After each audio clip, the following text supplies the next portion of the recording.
La pluie martelait les pavés de la rue Mouffetard comme un accusateur impitoyable, et Clément, trempé jusqu'aux os, glissa sur le trottoir glissant, son cœur cognant plus fort que l'orage.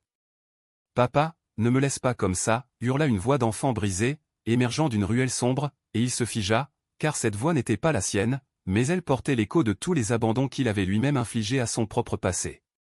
Dans l'ombre, un garçon noir aux yeux farouches, trempé de sueur et de larmes, serrait un sac à dos usé contre sa poitrine, comme si c'était la dernière armure contre le monde qui l'écrasait déjà.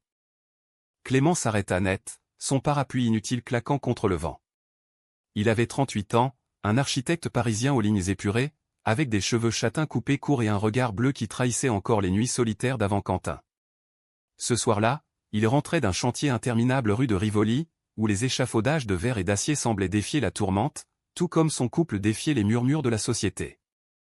Quentin l'attendait à la maison, dans leur appartement haussmannien du Marais, avec un dîner aux chandelles et des promesses chuchotées.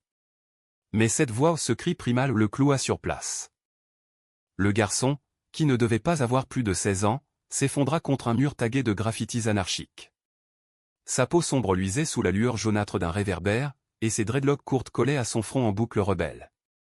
Il portait un jean déchiré et un hoodie trop grand, marqué d'un arc-en-ciel effacé par les lessives. Clément s'approcha, instinctivement, comme on tend la main à un oiseau blessé. « Eh, petit, qu'est-ce qui t'arrive » murmura-t-il en français teinté d'un accent du sud, doux comme le Mistral. Le garçon leva les yeux, farouche, accusateur. « Rien qui te concerne, Blanc-bec. Fous-moi la paix. » Sa voix tremblait, un mélange de rage et de peur, avec un accent des banlieues qui roulait comme un tonnerre lointain. Clément ne bougea pas.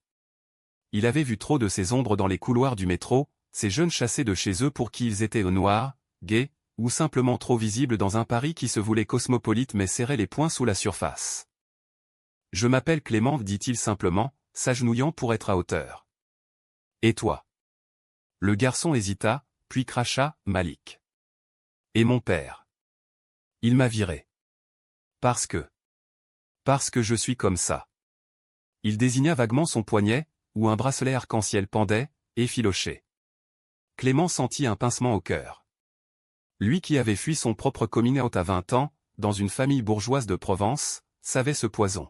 « Viens, dit-il en tendant la main. On va pas te laisser comme ça. » C'est ainsi que tout commença, ce soir d'octobre où la scène gonflait comme un secret trop lourd. Malik suivit Clément, méfiant, jusqu'à l'appartement du Marais. Quentin les accueillit à la porte, ses yeux verts écarquillés sous une tignasse rousse ébouriffée. À 40 ans, galeriste d'art contemporain, il était le feu au cœur de leur duo passionné, volubile, avec un rire qui chassait les nuages. « Clément ? C'est qui ce pirate mouillé » lança-t-il en riant, mais son regard s'adoucit vite devant le tremblement de Malik. Ils l'installèrent sur le canapé en velours vert, avec un thé brûlant et des croissants tièdes. Malik raconta son histoire par bribes, né à Clichy-sous-Bois d'un père ouvrier malien et d'une mère partie trop tôt, il avait grandi dans l'ombre des tours grises, où les rêves se noyaient dans le bitume. Son père, Kofi, un colosse au cœur brisé par la perte, avait toléré son fils jusqu'à ce qu'il le surprenne avec un baiser volé à un garçon du quartier. Dégénéré. « Tu n'es pas mon sang » avait hurlé Kofi, le poussant dehors avec un sac et une malédiction. Malik errait depuis 3 jours, dormant dans des squats, évitant les flics et les prédateurs. Clément et Quentin écoutèrent en silence, leurs mains entrelacées sous la table basse. Ils s'étaient rencontrés 10 ans plus tôt, lors d'une expo au centre Pompidou. Clément, l'architecte rigide, et Quentin, l'artiste flamboyant. Leur amour avait été un feu d'artifice, disputes enflammées, réconciliations torrides, et un désir qui défiait les normes. Mais l'horloge biologique tic-taquait. À 35 ans, ils avaient commencé les démarches d'adoption, hantés par l'idée d'un enfant qui porterait leur amour comme un étendard. Et voilà que le destin leur jetait Malik, ce mirage noir et arc-en-ciel, au milieu de leur salon lambrissé. « Tu peux rester » dit Quentin d'une voix ferme, posant une main sur l'épaule de Malik. Le garçon sursauta, comme si le contact brûlait. « Pourquoi ? Vous êtes ensemble, non ? 2 mecs blancs, riches, qui veulent jouer au papa. » Clément rit doucement. « Pas jouer. Vivre. Et toi, tu mérites plus qu'un trottoir. » Cette nuit-là, Malik dormit dans la chambre d'amis, sous un kilt provençal, tandis que Clément et Quentin veillaient, enlacés dans leur lit king size, chuchotant des peurs et des espoirs. Il est nous, à 16 ans, murmura Quentin. Clément hocha la tête, sentant pour la première fois que leur famille naissait dans la tempête. Les jours suivants furent un tourbillon. Malik s'installa, maladroitement, comme un chat sauvage apprivoisé à moitié. Il allait au lycée Victor Hugo, un établissement bourgeois du 16e arrondissement où Clément et Quentin l'avaient inscrit d'urgence. Là, les regards pesaient, le nouveau, c'est le fils adoptif des PD, ricanaient les fils de banquiers en polo Lacoste. Malik ripostait par des poings serrés et des silences assassins, mais le soir, il rentrait brisé, se réfugiant dans la cuisine où Quentin lui apprenait à cuisiner des tagines épicés, mélangeant les saveurs de Bamako et de Marseille. Clément, lui, dessinait des plans pour une maison familiale imaginaire, avec des murs transparents et des jardins suspendus. Il emmenait Malik au Louvre, pointant les sculptures ébènes d'Afrique, murmurant « Ton sang est ici, dans l'histoire ». Mais sous la tendresse, des fissures apparurent. Quentin, avec son agenda chargé d'ouverture d'expo, rentrait tard, sentant le parfum d'un assistant trop zélé. Clément le remarqua, mais se tut, par peur de briser l'équilibre fragile. Malik, lui, observait tout, ses yeux perçants comme des lames. Il avait trouvé en eux un refuge, mais le doute rongeait, était-il vraiment pour lui, ou juste pour apaiser leur propre vide? Un soir, lors d'un dîner aux chandelles aux bougies parfumées à la lavande, vin de Bordeaux, Malik lâcha « Vous m'avez adopté pourquoi? Pour vous faire mousser auprès de vos potes bobos ?» Le silence tomba comme une guillotine. Quentin posa son verre, les lèvres tremblantes. « Pour t'aimer, gamin. Parce que l'amour, c'est pas une couleur ou un genre. C'est un choix. » Clément ajouta, la voix rauque, « Et on a choisi toi. » Malik baissa les yeux, des larmes perlant. Pour la première fois, il se laissa enlacer, un trio improbable sous la lumière tamisée, où les cœurs battaient au même rythme incertain. Pourtant, le passé n'était pas mort. Kofi, le père biologique, hantait les nuits de Malik comme un fantôme. Des appels anonymes, des lettres froissées glissées sous la porte, « Reviens, fiston. J'ai eu tort. » Malik les brûlait dans l'évier, mais le doute s'insinuait. Clément et Quentin, sentant la tempête, renforcèrent leurs liens, promenade le long de la Seine, où Quentin racontait ses propres blessures à un père homophobe qu'il avait renié, et Clément avouait ses peurs d'un amour trop parfait pour durer. Leur romance, jadis pure passion, se muait en quelque chose de plus profond, ancré dans la vulnérabilité partagée. Mais le destin, cruel comme un roman de Zola, frappa à la porte un matin de novembre. Un appel de l'hôpital Lariboisière, Kofi, terrassé par un cancer fulgurant, réclamait son fils. Malik, pâle comme un linceul, murmura « Je dois y aller ». Clément et Quentin échangèrent un regard, le choix était sien, mais la douleur serait la leur. Ainsi débuta le chapitre le plus sombre, où l'amour filial défierait l'adoption, et un geste inattendu illuminerait les abysses. Malik traversa Paris comme un somnambule, le métro bondait l'emportant vers le nord, vers Clichy, ce labyrinthe de béton où son enfance s'était fanée. L'hôpital Lariboisière se dressait, monolithe gris sous un ciel plombé, et il hésita à l'entrée, les mains moites sur son téléphone. Clément et Quentin l'avaient accompagné jusqu'à la station, leurs adieux un mélange de baisers pressés et de promesses, « On est là, fiston. Toujours. » Mais seul dans l'ascenseur qui puait l'antiseptique, Malik sentit la trahison du sang l'envahir, ce lien primal qu'aucun papier d'adoption ne pouvait effacer. Kofi gisait dans la chambre 307, un squelette sous un drap blanc, ses yeux caves fixés au plafond comme s'il cherchait Dieu dans les fissures. À 60 ans, l'ouvrier malien n'était plus que l'ombre d'un géant, peau parcheminée, dread grise en bataille, et une toux qui secouait son torse émacié. Malik, murmura-t-il d'une voix rauque, tendant une main tremblante. Le garçon s'approcha, rigide, le cœur un nœud gordien. « Père. Pourquoi maintenant? Après m'avoir jeté comme une ordure ?» Les mots jaillirent, un torrent de reproches s'accumulait, les insultes homophobes, les portes claquées, les nuits dehors sous la pluie. Kofi écouta, les larmes creusant des sillons dans ses joues. « J'avais peur, mon fils. Peur pour toi, dans ce monde qui bouffe les faibles. Ta mère. Elle t'aurait protégé.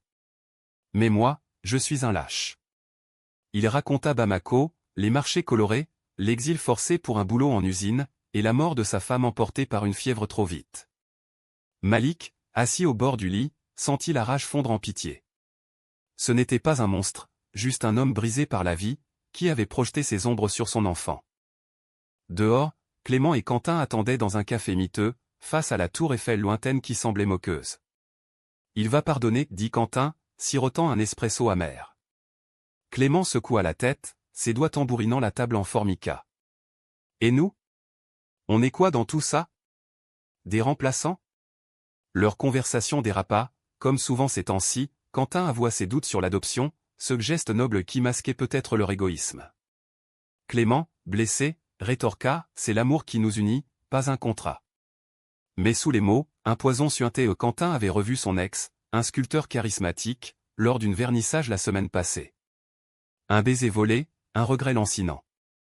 Malik ressortit 2 heures plus tard, les yeux rougis, mais une lueur nouvelle au fond. Il veut que je reste. Il a pas longtemps. Clément sentit son estomac se nouer. Et toi, qu'est-ce que tu veux?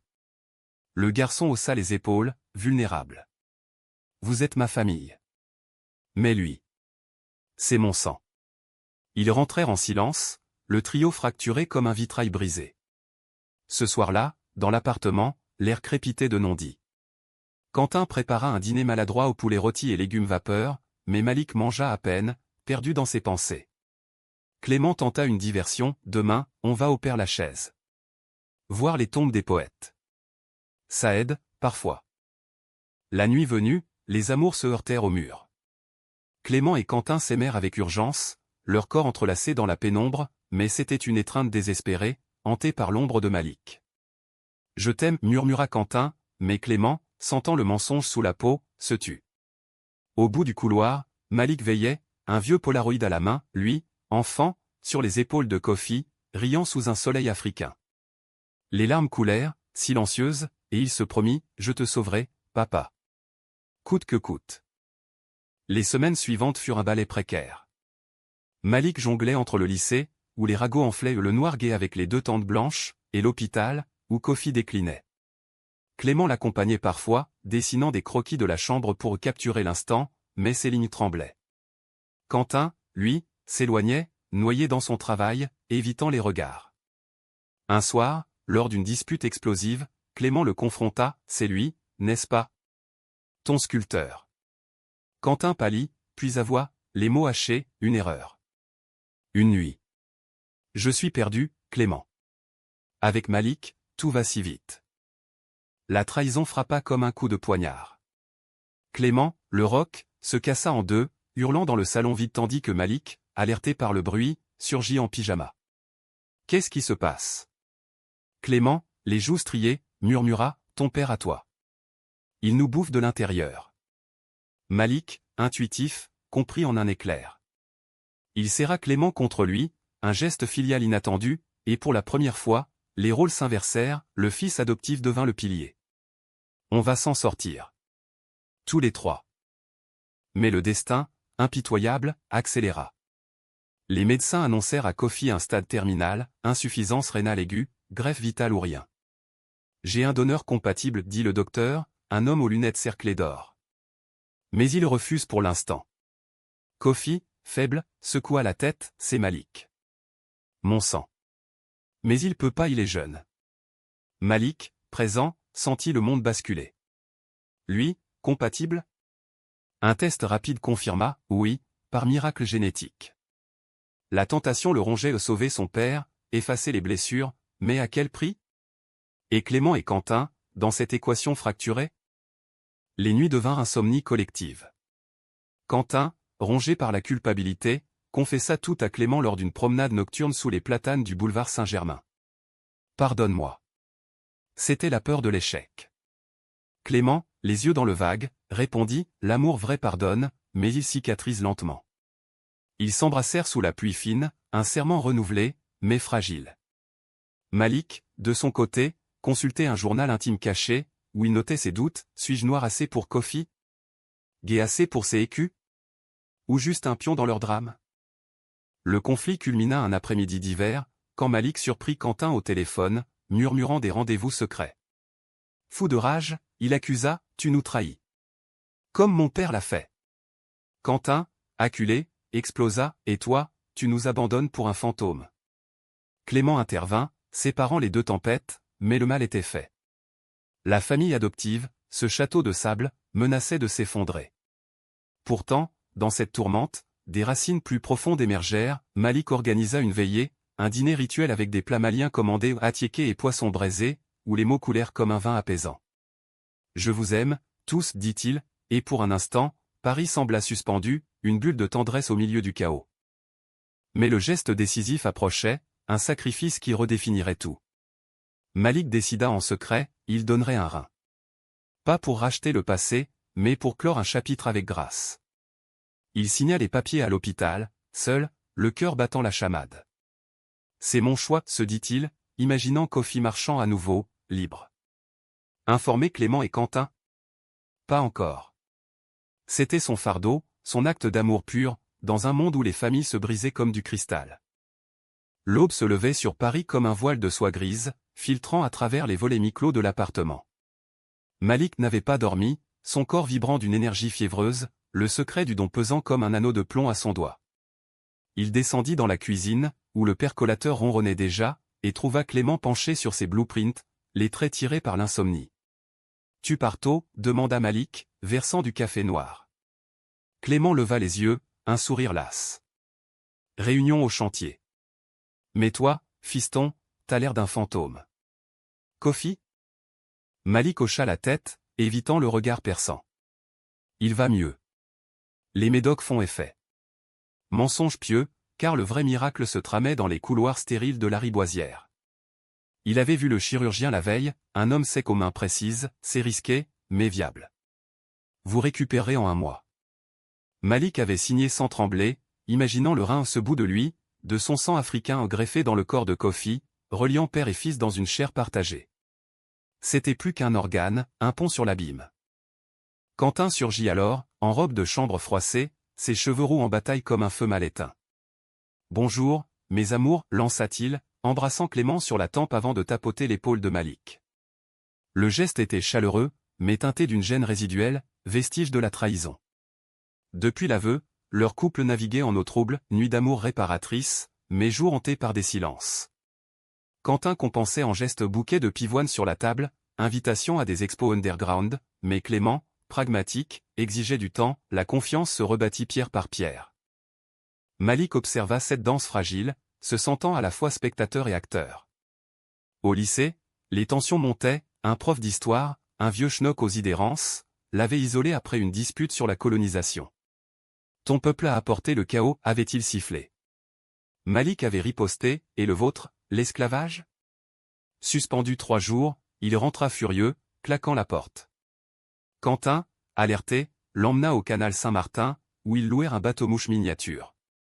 Glissant sur l'eau miroitante, bordé de saules pleureurs, Quentin parla, la rage, c'est un feu. Laisse-le brûler, mais pas te consumer.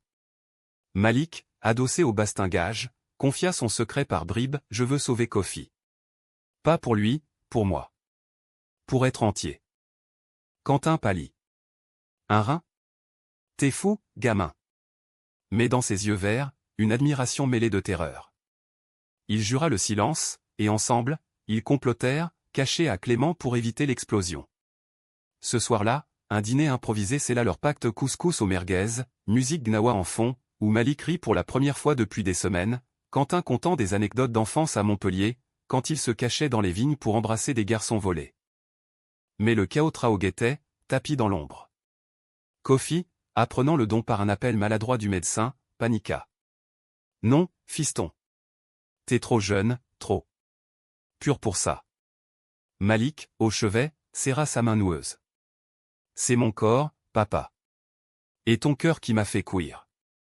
Laisse-moi te rendre la vie. Les larmes coulaient, un fleuve de regrets, Kofi avoua ses nuits de prière solitaire, suppliant Allah de guérir son fils de ce mal, puis acceptant, brisé, que l'amour transcendait les dogmes. Tu es mon sang, Malik. Noir, gai, libre. Pardonne-moi. De retour au marais, le secret rongeait Malik comme un acide. Clément, sentant l'orage, organisa une escapade, un week-end à Versailles, pour respirer l'histoire. Ils roulèrent en Peugeot cabossé, Quentin chantant du Brassens faux, Malik riant aux éclats devant les fontaines baroques. Dans les jardins symétriques, sous un soleil hivernal pâle, Clément prit la parole, on est une famille, non? Même cabossé. Malik, le cœur serré, hocha la tête, mais le mensonge pesait. Ce soir-là, à l'hôtel, il surprit Clément et Quentin dans une étreinte passionnée, leurs corps enlacés comme des vignes, et une jalousie fugace le traversa au pas d'envie charnelle, mais de cet abandon total qu'il n'avait jamais connu. La trahison revint hanter, sous une forme inattendue. Un ami de Quentin, un journaliste people, flairant le scoop, publia un article anonyme dans un tabloïd en ligne, le couple gay du Marais adopte un ado noir, coup de pub ou vrai cœur. Les commentaires explosèrent racistes, homophobes, un lynchage virtuel. Malik, lisant sur son téléphone, sentit le monde s'effondrer. « C'est à cause de moi, hurla-t-il, jetant l'appareil. Clément, furieux, appela l'ami, t'es mort pour nous. Mais le mal était fait, appel haineux, regard dans la rue, et une fracture plus profonde. Quentin, dévasté, sombra. Il but trop, un soir, et confia à Malik, dans la cuisine enfumée, j'ai peur de tout perdre. Toi, Clément, notre rêve. Le garçon, mature au-delà de ses ans, posa une main sur son bras. L'amour, c'est pas une expo. C'est sale, c'est dur, mais c'est vrai. Cette nuit-là, ils veillèrent ensemble, fumant des clopes illicites au balcon, dominant les toits de zinc. Malik parla de ses rêves, devenir activiste, comme ceux de Black Lives Matter transposés à Paris, mixer de la musique afro-house pour guérir les âmes. Quentin écouta, émerveillé, voyant en lui non un fils adopté, mais un phare. Le jour de l'opération approchait, un mardi de décembre où la neige effleurait la tour Eiffel comme un voile nuptial. Malik informa enfin Clément, lors d'un petit déjeuner tendu. « Je donne un rein à Kofi. » Le silence fut assourdissant, puis Clément explosa, sans nous dire « T'es pas un héros solo, Malik. On est ta famille. » Les cris attirèrent Quentin, et le trio s'effondra en un chaos d'embrassades et de reproches. « C'est pour nous tous, sanglota Malik. Pour que l'amour gagne. » Clément, vaincu, les serra contre lui, d'accord. Mais on y va ensemble. L'hôpital devint un sanctuaire laïque. Kofi, en salle d'attente, rencontra Clément et Quentin pour la première fois un face-à-face chargé, deux mondes se heurtant. « Vous l'avez sauvé quand j'ai failli, murmura Kofi, serrant leurs mains. Quentin, les yeux humides, et il nous sauve tous. Le geste de Malik au second organique, charnel transcendait les couleurs, les genres, les blessures. Tandis que les chirurgiens ouvraient les chairs, Paris dehors bruissait de Noël précoce, lumière clignotante comme des cœurs battants. Mais le conflit n'était pas clos. Pendant l'opération, un appel anonyme, l'ami traître de Quentin avoua avoir vendu l'info pour un scoop. La presse s'emballa, transformant leur drame en feuilleton national. Le don filial gay, scandale ou miracle, titraient les journaux. Malik, sous anesthésie, ne savait pas, mais son acte irradiait déjà, un phare dans la nuit médiatique. La salle de réveil puait le formol et les regrets, un cocon blanc où Malik émergea lentement, un cathéter piquant son flanc comme un rappel cruel. « Ça va, fiston » murmura Clément, penché sur lui, les traits creusés par la veille blanche. Malik cligna des yeux, un sourire faible, où est papa? Quentin, de l'autre côté, serra sa main, en salle 2. Il s'en sort. Grâce à toi. Les larmes vinrent alors, un déluge silencieux, lavant les peurs accumulées. Dehors, la neige avait pris, Paris enveloppé d'un manteau pudique, comme si la ville retenait son souffle pour ce miracle charnel. Kofi récupérait vite, son corps malien reprenant des forces avec une voracité primitive. 3 jours plus tard, père et fils se virent, reliés par des tubes et un organe partagé. « Tu m'as donné la vie 2 fois, chuchota Kofi, sa voix encore faible mais chaude comme un baobab. Malik, pâle sous les néons, répondit, « Et toi, tu m'as appris à la prendre. » Clément et Quentin veillèrent en retrait, témoins d'une réconciliation qui les éblouissait. Leur propre couple, encore fragile, se renforçait dans l'attente. Quentin avait rompu tout contact avec son ex, jurant fidélité sur un café tiède. Clément, à son tour, avouait ses jalousies enfouies, tissant des fils plus solides. Mais la tempête médiatique éclata comme un orage d'été. Les caméras assaillirent l'hôpital, journalistes en imperméable guettant les sorties. « Malik. Un mot pour la France » criait-il. Le garçon, soutenu par Clément, lança « L'amour n'a pas de couleur. » C'est tout. Les titres fusèrent, le don d'un fils gay noir bouleverse Paris. Et avec eux, les haines, forums en ligne vomissant des insultes racistes, tweets homophobes taguant adoption fausse. Quentin, galeriste sensible, en souffrit le plus, il annula une expo majeure, se repliant dans l'appartement comme un escargot blessé. Malik, alité, lut tout sur une tablette prêtée. Ils me haïssent pour ce que je suis, dit-il à Kofi lors d'une visite. Le père, en fauteuil roulant, posa une main sur son genou, et il t'aime pour ce que tu fais. Souviens-toi Bamako, les griots chantent les héros, pas les saints. Cette sagesse ancestrale, murmurée avec un accent roulant, apaisa Malik. Il écrivit une lettre ouverte, tapé sur les genoux tremblants, je suis noir, gay, adopté. Et j'ai sauvé mon père parce que le sang, c'est l'amour, pas la haine. Publiée sur un blog queer, elle viralisa, transformant le scandale en manifeste. Clément, pragmatique, protégea le cocon, il engagea un avocat pour traîner l'ami traître en justice, et redessina leur appartement en forteresse chaleureuse aux murs ocre, photo de famille improvisée. Quentin, Renaissance en feu, organisa une expo solidaire, corps partagé, avec des sculptures d'organes donnés, symbole d'union. Malik, encore faible, y contribua par un dessin, un cœur noir traversé d'arc-en-ciel, greffé sur un fond parisien. L'ouverture, au printemps naissant, fut un triomphe, artistes, activistes, anonymes pleurant devant les œuvres. Ton geste nous bouleverse tous, murmura une femme âgée à Malik, serrant son moignon de rein imaginaire. Pourtant, le conflit intime persista. Kofi, rétabli, insista pour voir Malik seul. Dans un parc de Clichy, sous les tours familières, il avoua « Je rentre à Bamako. Pour guérir vraiment. Viens avec moi. » Malik hésita, déchiré. Paris, avec ses lumières et ses blessures, ou l'Afrique, appelle des racines? Il confia à Quentin, lors d'une balade nocturne le long de la Seine, « Je me sens traître. » À vous, à lui. Quentin, les yeux dans l'eau miroitante, répondit, « L'amour libère, pas enchaîne. Choisis ton chemin. » Cette nuit-là, leur étreinte fut fraternelle, un câlin père-fils qui scella un lien au-delà des chairs. Clément, sentant le vent tourner, organisa un rituel, un barbecue sur la terrasse, avec Kofi invité. L'air embaumait le mouton grillé et le jasmin, un melting pot olfactif. Autour de la table pliante, les rires fusèrent, Kofi contant des contes maliens, Quentin imitant des poètes maudits, Clément dessinant des caricatures. Malik, au centre, rayonnait, son corps cicatrisé comme son âme. Mais sous la joie, la trahison plana, un appel de l'ex de Quentin, un murmure insidieux. Clément le surprit, le téléphone chaud en main. Encore, gronda-t-il. Quentin jura, non. C'est fini. Mais le doute sema une graine vénéneuse. Le chaos trao explosa lors d'une fête queer au Rex Club, où Malik, fort de sa notoriété, dégeait pour la première fois. La piste pulsait de beats afro house, corps en sueur fusionnant dans l'obscurité. Clément et Quentin dansaient, enlacés, mais Quentin s'éclipsa aux toilettes, attiré par un regard trop insistant en Lex, tapi comme un loup. Le baiser fut bref, impulsif, mais vu par Malik, qui surgit pour un verre d'eau.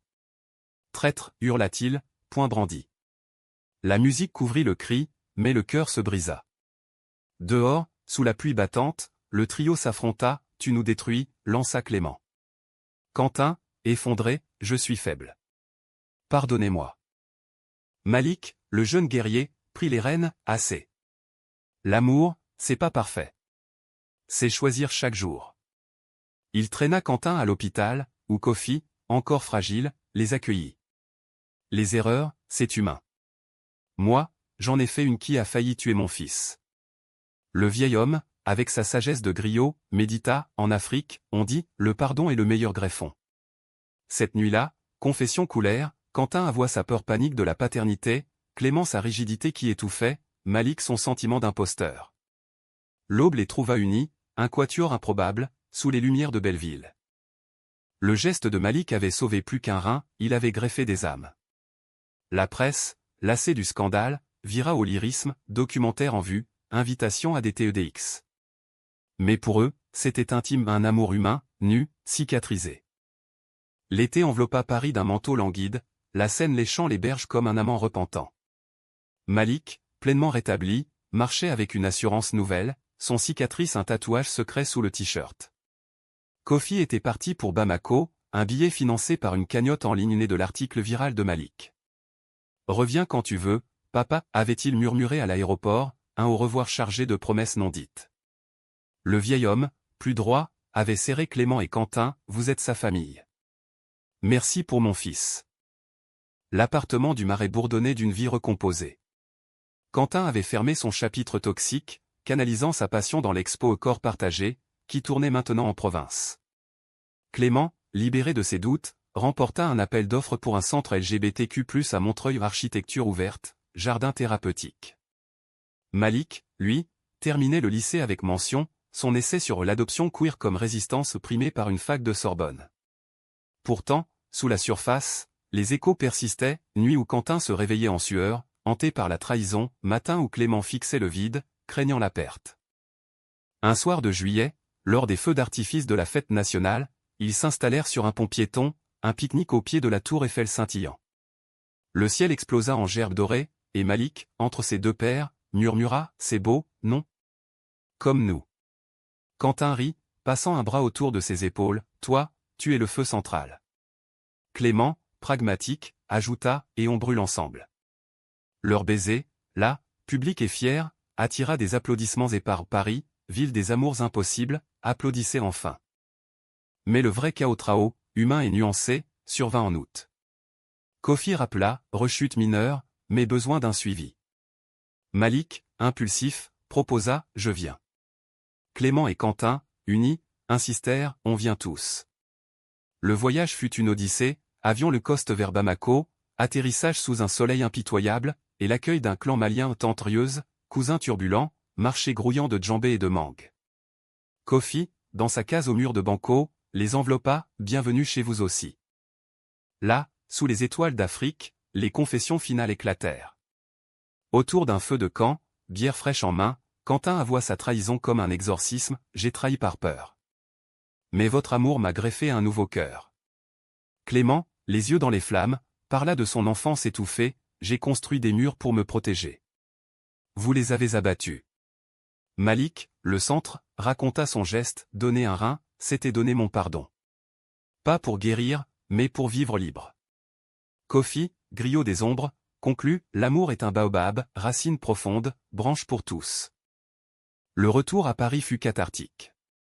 Malik choisit la Sorbonne, mais avec des étés à Bamako, Clément et Quentin, renforcés, adoptèrent officiellement un second enfant ou une petite fille métisse, pour élargir le cercle. La trahison? Une cicatrice partagée, preuve de résilience. Leur romance, jadis passion-feu, devint un fleuve serein, matin paresseux, nuit d'amour lente, rire partagé. Un an jour pour jour après le don, ils commémorèrent au Père-Lachaise, posant une pierre sur la tombe d'Oscar Wilde, symbole d'amour persécuté. Malik lut un poème, dans les veines du monde, un sang arc-en-ciel coule, unissant noir et blanc, père et fils, dans une danse éternelle. Les larmes coulèrent, mais joyeuses. Paris, témoin indifférent, bruissait autour, touristes, amants, âmes errantes. Le geste de Malik avait bouleversé tous, la famille, la ville, peut-être le monde. Pas un miracle hollywoodien, mais un humanisme brut, où l'amour gay, noir, adoptif triomphait des trahisons par sa simple, tenace humanité. Et dans le Marais, sous les toits de zinc, un couple blanc et leur fils noir gay vivaient, imparfait, entier, aimé. Fin.